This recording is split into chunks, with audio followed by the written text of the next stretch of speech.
আসসালামু আলাইকুম। আশা করি সবাই অনেক ভালো আছেন। আল্লাহর রহমতে আমিও ভালো আছি।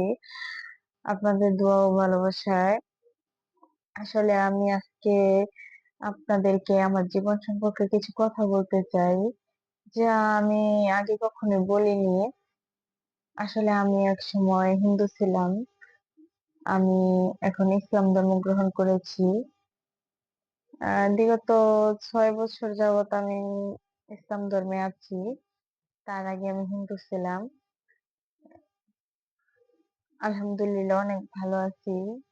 আল্লাহর কাছে এই কামনাই করি যাতে সারা জীবন ইসলাম ধর্ম থেকেই আমার মৃত্যু হয়। আর আপনারা সবাই আমাকে একটু সাপোর্ট করবেন যাতে আমি এগিয়ে যেতে পারি, জীবনে সফল হতে পারি। তার জন্য সবাই আমাকে একটু বেশি সাপোর্ট করবেন। ধন্যবাদ সবাইকে।